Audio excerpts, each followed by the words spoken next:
Yeah, exactly. You can call them what you want, but they're capitalists. Absolutely. Well, which brings up this discussion in the last couple of days about Paul Ryan and his allegiance and adoration of Anne Rain. Okay, I want to get back to Alec in a minute, but I want to get back to the healthcare issue because we're on point, and I want to stay Before you get on point.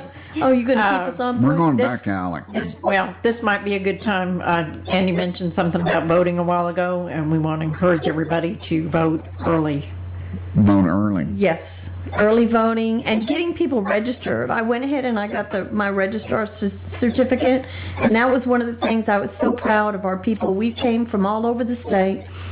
Every county has their own people. They set up tables, and anybody that was not registered to vote, we encouraged them, we helped them, and then we took them back to our individual counties and turned them in so that they're now registered voters.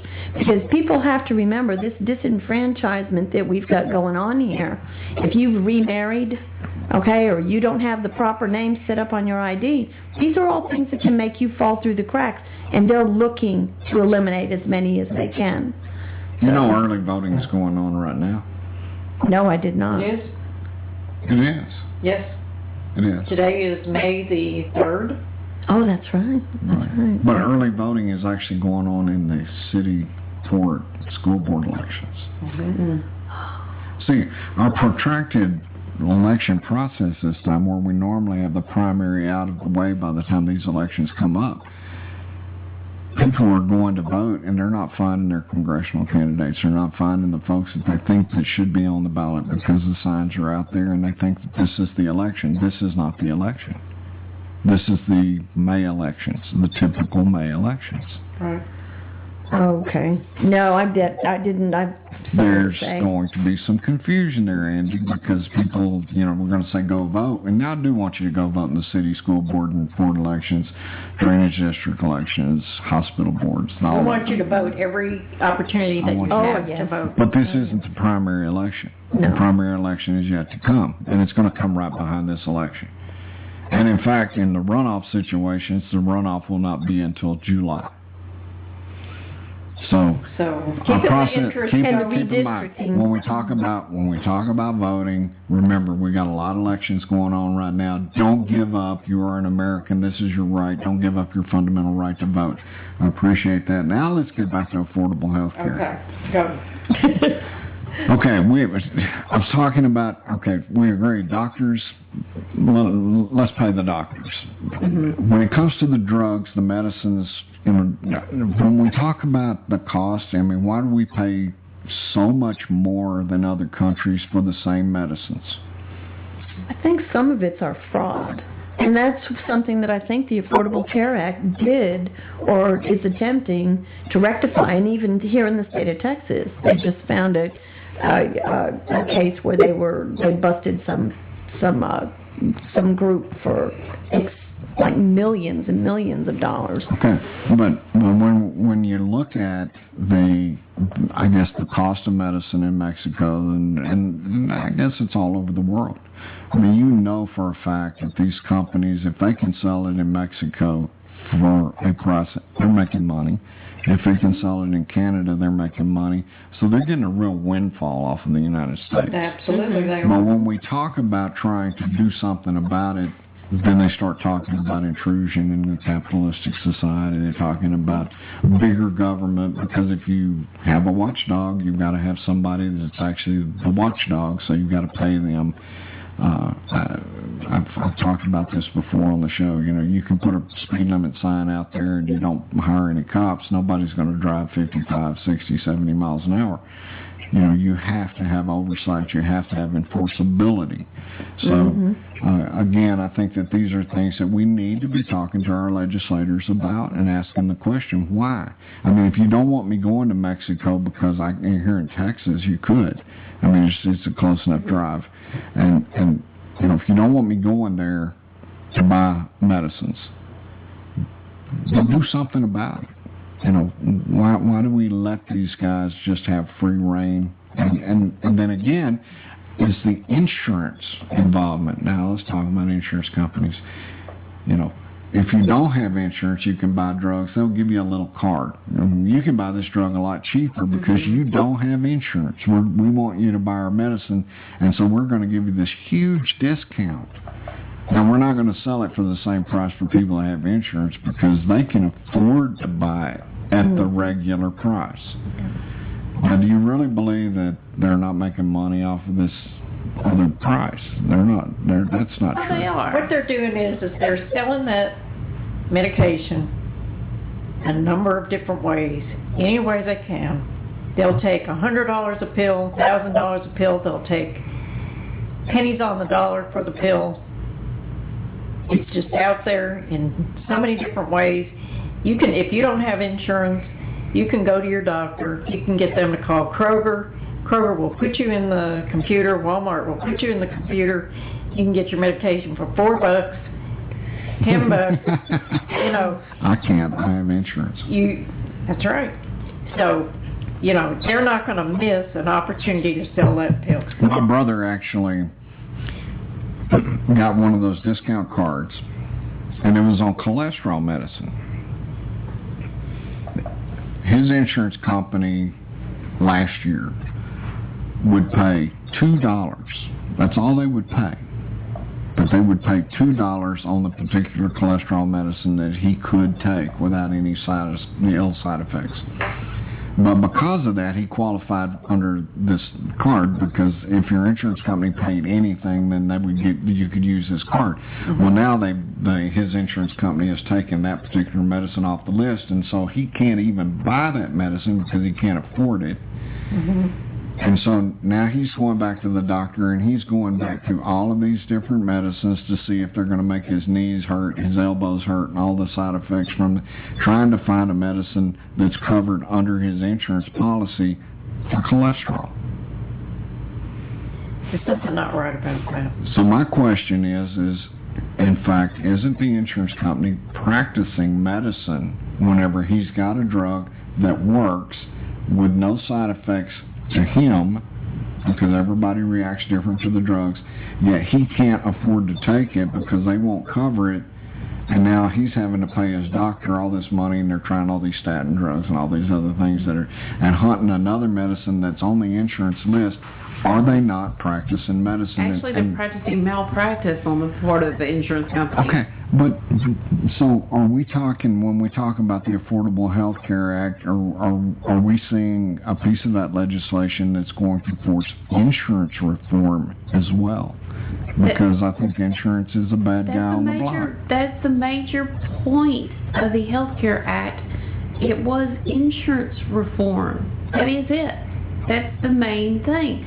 And I think that's why we have so much brouhaha against it. Because because the insurance companies are not happy. What do the insurance companies have? A huge lobby. Oh, yes.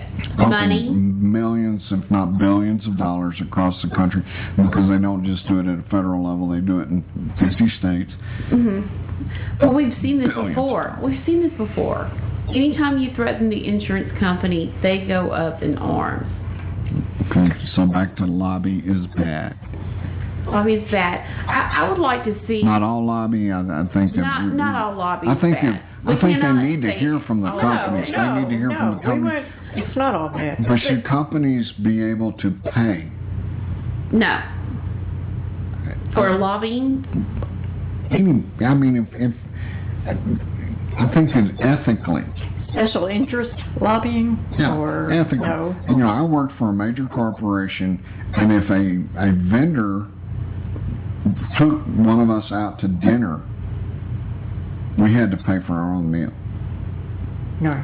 Because the company ethically did not want to be obligated.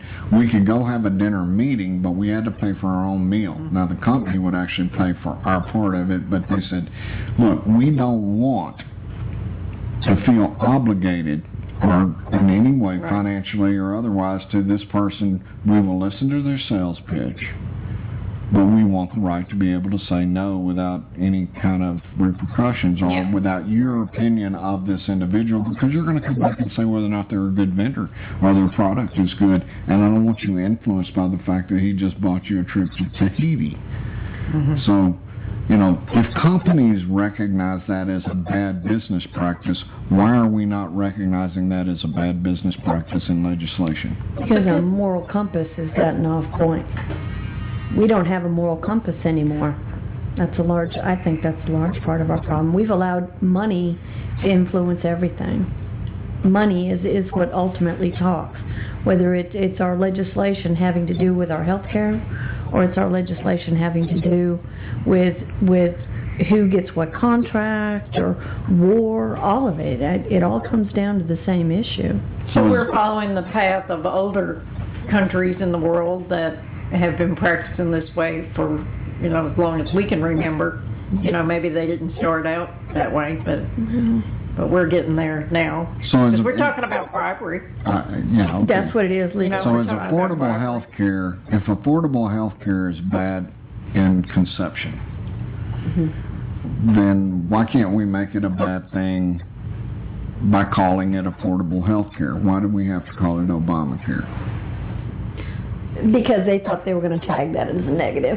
But I think it backfired. Well, I don't think but I think that Obama, that, you know, they're painting him out to be the bad guy. And by tagging it as Obamacare, it must be bad because it's being pushed by Barack Obama.